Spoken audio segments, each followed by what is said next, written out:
Hello, bonjour et bienvenue sur cette autre vidéo dans laquelle nous allons vous montrer comment avoir une bonne prise en main des incubateurs à pétrole.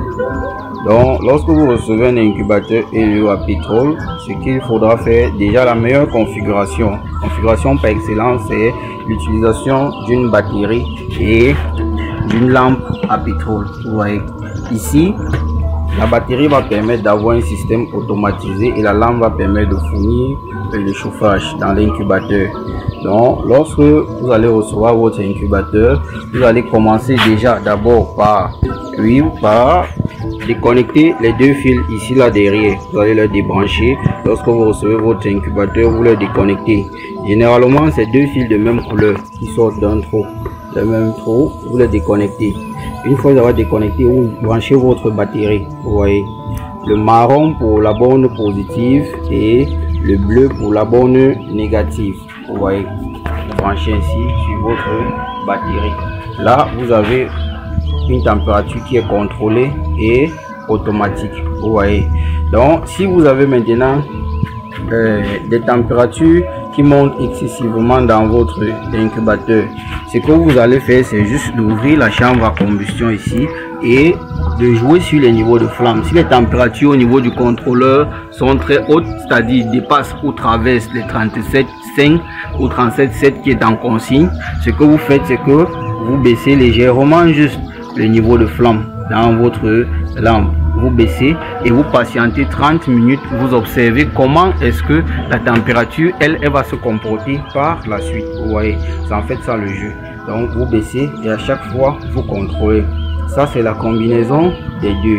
Maintenant, si vous voulez utiliser uniquement la lampe à pétrole, ce que vous allez faire, c'est quoi? C'est que vous allez déconnecter une des bornes de la batterie. Vous allez voir votre incubateur va s'arrêter. Maintenant, vous venez dans votre incubateur. Simplement, vous allez voir qu'il est fourni avec un contrôleur à pile. Vous voyez, lui il a déjà affiché la température qui était de 37,6. Vous voyez que on a un bon calibrage dans notre incubateur.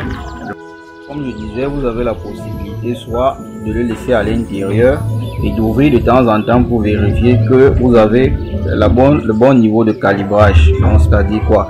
Vous insérez votre tiroir, votre casier, vous fermez votre incubateur, vous définissez ici en bas un niveau de flamme.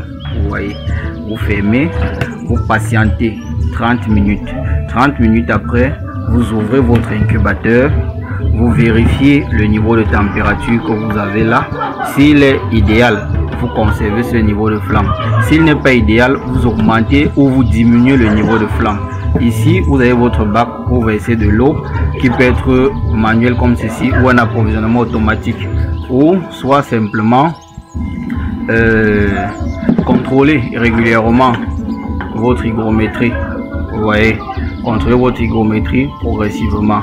Donc ici, l'hygrométrie, vous verrez en fait quand vous allez verser de l'eau dans ce bac avec une éponge, vous verrez comment l'hygrométrie va être stable à 70%.